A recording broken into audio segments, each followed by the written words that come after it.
کتنی خوشی خوشی وہ صبح گھر سے نکلے تھے۔ اچانک ایسا کیا ہوا؟ ماہین یہ نہیں جانتی تھی کہ ڈاکو ان سے پیسے لے کر بھاگ گئے ہیں۔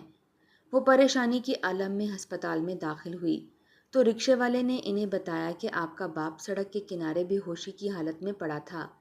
اس نے رکشے والے کا شکریہ ادا کیا۔ پھر اس کے بعد ڈاکٹر نے ماہین کو بتایا کہ کچھ دن آپ کے والد ادھر ہسپتال میں ہی رہیں گے۔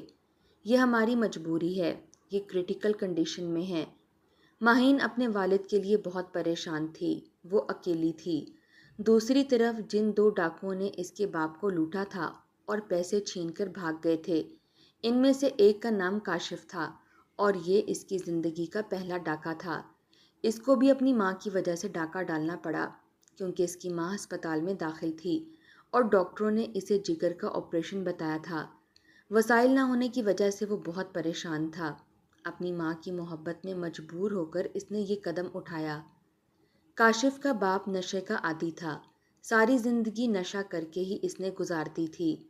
نشہ پورا کرنے کے لیے وہ کسی بھی حد تک جا سکتا تھا۔ پہلے تو جو اس کی پراپرٹی تھی اس نے وہ فروخت کر دی، پھر اس کے بعد نشہ پورا کرنے کے لیے اس نے اپنی بیوی کے زیورات بھی فروخت کر دیے۔ اپنے باپ کی حرکات کو دیکھتے ہوئے کاشف نے پڑھائی جاری نہ رکھی، حالانکہ اس کا شوق بھی تھا۔ وہ اپنی ماں کے لیے بے حد پریشان تھا۔ اگر وہ باپ کو سمجھانے کی کوشش کرتا، اس کا باپ اسے تشدد کا نشانہ بناتا۔ ایک وقت ایسا بھی آیا جب کاشف کے باپ کو نشہ پورا کرنے کے لیے گھر کے برتن فروخت کرنا پڑے اور اس کے بعد بیوی اور بچوں کے کپڑے فروخت کر دیتا۔ ان حالات میں کاشف کی ماں سوچنے لگی کہ کیا کیا جائے، کیسے اپنے شوہر کے شر سے وہ بچے۔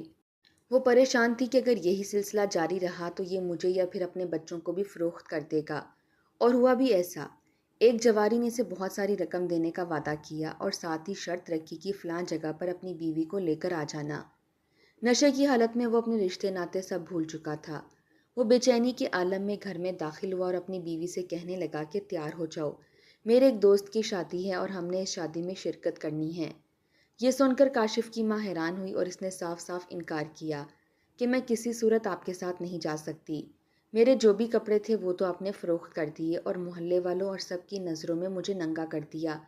اب میں کسی صورت تمہارے ساتھ نہیں جاؤں گی۔ یہ سن کر اسے غصہ آیا۔ اس نے بیوی کو تشدد کا نشانہ بنایا اور کہا کہ میرے ساتھ چلو ورنہ میں تجھے ادھر ہی مار ڈالوں گا، مگر اس کے باوجود کاشف کی ماں نے اس کے ساتھ جانے سے انکار کر دیا۔ میاں بیوی میں لڑائی ہونے لگی تو پڑوسی دیواروں سے جھانکنے لگے کہ آخر معاملہ کیا ہے، شور کیوں ہے۔ محلے والوں کے لیے گھر ویسے بھی ایک تماشا بن چکا تھا۔ سب یہی چاہتے تھے کہ یہ خاندان یہاں سے چلا جائے، لیکن ساتھ ساتھ وہ ان کی لڑائی جھگڑے بھی کافی حد تک انجوائے کر رہے تھے۔ ہمارے معاشرے کا ایک پہلو یہ بھی ہے کہ ہم لوگ لڑائی جھگڑے زیادہ انجوائے کرتے ہیں اور ان کو سیٹل کرنے کی کوشش بالکل بھی نہیں کرتے۔ کاشف جب گھر میں داخل ہوا تو اس نے دیکھا کہ اس کا باپ اس کی ماں کو بالوں سے پکڑ کر گھسیٹ رہا تھا۔ اپنی ماں کو اس حالت میں کیسے دیکھ سکتا تھا؟ اسے کچھ سمجھ نہیں آ رہا تھا کہ وہ اپنی ماں کی مدد کیسے کرے۔ اس نے اپنے باپ کے سامنے ہاتھ جوڑ دیے، خدایا میری ماں کو چھوڑ دو، مگر اس نے اپنے بیٹے کی ایک بھی نہیں سنی۔ اور جب کاشف اپنی ماں کو چھڑانے کی کوشش کرتا تو وہ اپنے بیٹے کو بھی مارتا۔ مجبوراً کاشف نے ایک ڈنڈا اٹھایا اور پیچھے سے اپنے باپ کے سر پر ڈنڈے سے وار کیا۔ اس کا باپ نشے کی وجہ سے پہلے ہی کمزور اور بیمار رہتا تھا اور ڈنڈا لگنے کی وجہ سے ادھر ہی وفات پا گیا۔ کاشف اور اس کی ماں ادھر ہی بیٹھ کر رونے لگے۔ وہ اپنی قسمت پر رو رہی تھی۔ وہ کسی صورت اپنے باپ کو نہیں مارنا چاہتا تھا، لیکن ماں کی وجہ سے اس نے ایسا کیا۔ رونے کی آواز سن کر محلے والے جمع ہونے لگے۔ کاشف نے انہیں حقیقت نہ بتائی، بس اتنا بتایا اور اس کے بعد اس کی طبیعت اچانک خراب ہو گئی۔ شاید آج نشہ زیادہ کیا تھا، اس لیے میرے باپ کی یہ حالت تھی۔ کاشف کی ماں کے پاس تو تدفین کے پیسے بھی نہیں تھے۔ محلے والوں نے مل کر کاشف کے باپ کی تدفین کی، مگر ان حالات میں کاشف کی ماں کی طبیعت بہت بگڑ چکی تھی۔ وہ لمحہ بھول نہ پائی جب اس کے بیٹے نے اس کے سامنے باپ کے سر پر وار کیا۔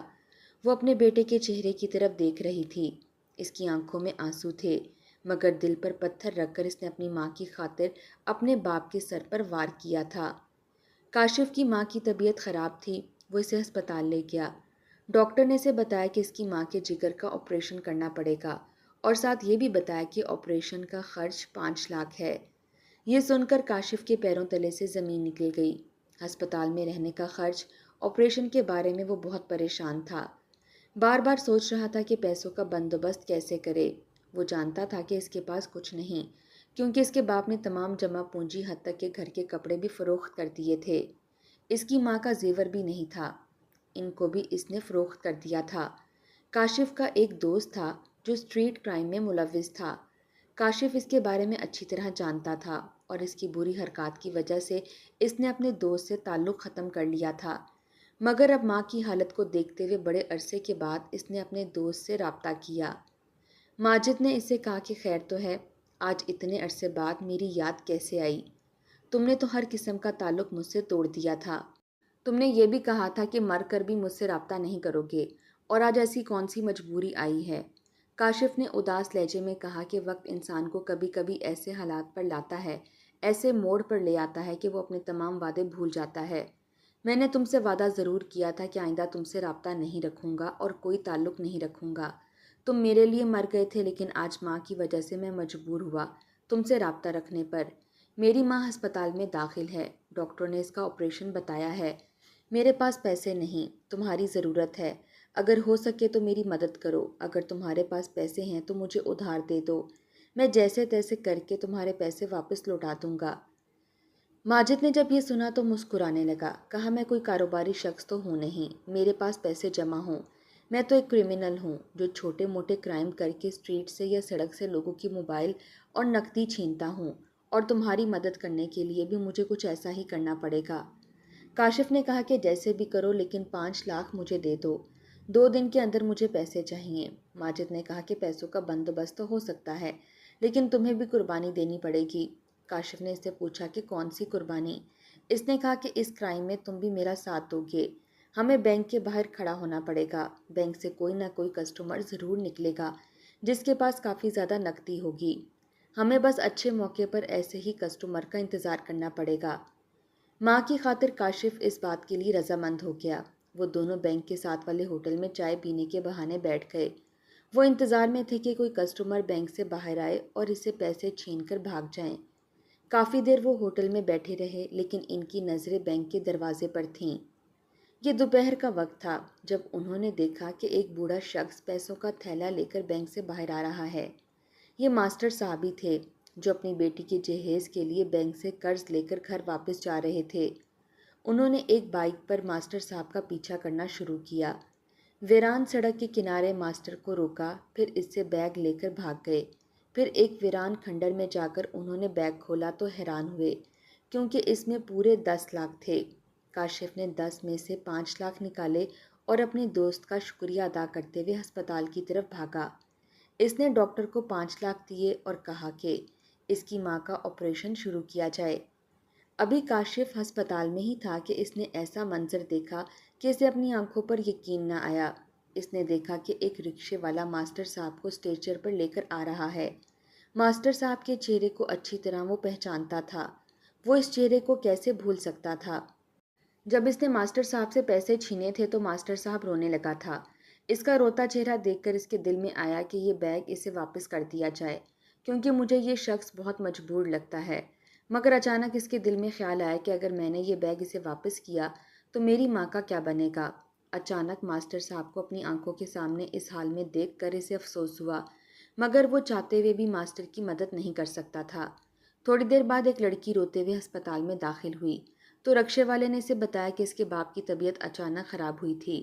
انہیں ہارٹ اٹیک ہوا تھا، سڑک کے کنارے بے ہوشی کی حالت میں پڑے تھے اور میں انہیں ہسپتال لے آیا۔ ماہین نے اس کا شکریہ ادا کیا۔ کاشف ماہین کو روتا دیکھ کر دل ہی دل میں بہت شرمندہ ہو رہا تھا، کیونکہ ماہین اور ماسٹر صاحب کی اس حالت کا ذمہ دار وہ خود ہی تھا۔ اس کا ضمیر اسے ملامت کر رہا تھا۔ ماں کو بچانے کے لیے اس نے کسی دوسرے شخص کا گھر اجاڑ دیا۔ ماسٹر صاحب کے دل کا آپریشن جاری تھا، دوسری طرف کاشف کی ماں، اس کا بھی جگر کا آپریشن ہو رہا تھا۔ دونوں آپریشن تھیٹر کے باہر ایک دوسرے کے سامنے بیٹھے تھے۔ کاشف ماہین کو جانتا تھا، لیکن یہ نہیں جانتی تھی کہ اس کے سامنے جو شخص بیٹھا ہے اس کے باپ کی اس حالت کا ذمہ دار وہ ہے، جس کی وجہ سے اس کا باپ زندگی اور موت کی کشمکش میں مبتلا ہے۔ تھوڑی دیر بعد ڈاکٹر آپریشن تھیٹر سے باہر آیا۔ ماہین اور کاشف دونوں ڈاکٹر صاحب کی طرف بھاگے۔ سب سے پہلے کاشف کی طرف ڈاکٹر صاحب متوجہ ہوئے اور کہا کہ آپ کی ماں کا کامیابی سے آپریشن ہو چکا ہے، اس کی حالت اب خطرے سے بالکل باہر ہے۔ یہ سن کر اس نے سکون کا سانس لیا، لیکن سوچ رہا تھا کہ ڈاکٹر صاحب ماہین کے والد کے بارے میں کیا کہتے ہیں۔ پھر ڈاکٹر نے ماہین سے کہا کہ ہم نے بہت کوشش کی لیکن آپ کے والد کو نہ بچا سکے۔ ماہین فرش پر بیٹھ گئی، وہ دھاڑے مار مار کر رونے لگی، اس کی حالت غیر ہو رہی تھی، رنگت پیلی اور بے ہوش ہونے کے قریب تھی۔ ایک نرس جلدی سے پانی کا گلاس لائی اور اسے پانی پلایا، پھر اسے بیڈ پر لٹایا۔ اس کا بلڈ پریشر لو ہو چکا تھا۔ کاشف کھڑکی سے سارا منظر اپنی آنکھوں سے دیکھ رہا تھا۔ اس کے چہرے کو دیکھ کر وہ اپنے آپ کو ملامت کر رہا تھا۔ ایک طرف ماں کو بچانے پر وہ خوش تھا تو دوسری طرف ماہین کی اس حالت کا وہ ذمہ دار بھی تھا۔ سوچ رہا تھا کہ کاش اس ذریعے سے وہ پیسے حاصل نہ کرتا۔ وہ یہ بھی سوچ رہا تھا کہ کاش وہ کسی کرپٹ سیاستدان کو لوٹ لیتا یا پھر ایسے سرکاری افسر کو لوٹتا جو غریبوں سے رشوت لیتا ہے، مگر اس نے لوٹا بھی تو ایک مجبور شخص کو جو بیٹی کی شادی کے لیے پیسے جمع کر رہا تھا۔ ماہین کی طبیعت کچھ سنبھلی تو اس نے اپنے باپ کی تدفین کے بارے میں سوچا۔ ماسٹر صاحب کی ڈیڈ باڈی ان کے گھر لائی گئی۔ محلے والوں نے مل کر ماسٹر صاحب کے کفن دفن کا بندوبست کیا۔ یہ لمحہ ماسٹر صاحب کے اور ان کے دوستوں کے لیے بہت تکلیف دہ تھا، جو بچپن سے اس کے ساتھی تھے، جن کی محفلوں کو ماسٹر صاحب نے خوب گرمایا تھا۔ بہت سارے ماسٹر صاحب کے ایسے دوست بھی تھے جن کی بیٹیوں کی شادی پر ماسٹر صاحب نے خود ان کی مدد کی تھی، اور وہ اس کے احسان مند تھے کیونکہ وہ اس کا خوشحال دور تھا۔ مگر افسوس کہ اب ایسا وقت ماسٹر پر آیا کہ کوئی دوست اس کی مدد نہ کر سکا۔ وہ ماسٹر صاحب کی میت کو دیکھ کر رو رہے تھے، چلا رہے تھے کہ ان کا مخلص دوست ان کو چھوڑ کر چلا گیا اور وہ کچھ نہ کر پائے۔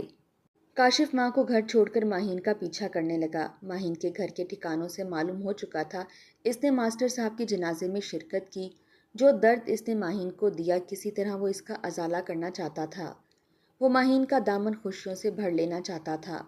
باپ کی وفات کے بعد ماہین ایک پرائیویٹ اسکول میں ٹیچنگ کرنے لگی۔ وہ اپنی خالہ کے ساتھ رہتی تھی۔ باپ کی موت کے صدمے کو بھول کر وہ زندگی کو نئے سرے سے اس کا آغاز چاہتی تھی۔ تقریباً 6 ماہ کے عرصے کے بعد ایک دن کاشف نے اپنی ماں سے کہا کہ مجھے ایک لڑکی پسند ہے، میں اس سے شادی کرنا چاہتا ہوں۔ وہ ماہین سے شادی کرنا چاہتا تھا، ماہین کو اپنی زندگی میں لا کر اس کا دامن خوشیوں سے بھرنا چاہتا تھا۔ کئی بار اس کے دل میں آیا کہ وہ اپنی زندگی ختم کرے، مگر ماں کی خاطر ایسا نہ کر سکا۔ کاشف کی ماں اپنے بیٹے کی خاطر ماہین کی خالہ سے ملنے گئیں اور کاشف کے لیے ماہین کو مانگ لیا۔ خالہ نے حالات کو دیکھتے ہوئے اس رشتے کے لیے ہاں کر دی۔ ماہین سے بھی بات کی تو ماہین کو بھی اس رشتے پر کوئی اعتراض نہیں تھا، کیونکہ کاشف نے کسی قسم کے جہیز کی ڈیمانڈ نہیں کی تھی، اور ماہین کو تو جہیز سے سخت نفرت تھی کیونکہ اسی جہیز نے اس کے باپ کی جان لی تھی۔ کاشف کی ماں نے کہا کہ ہمیں کچھ نہیں چاہیے، بس ہم لڑکی کو عزت کے ساتھ اپنے گھر میں لے کر آنا چاہتے ہیں، اور ماہین اور کاشف کا سادگی کے ساتھ نکاح ہو گیا۔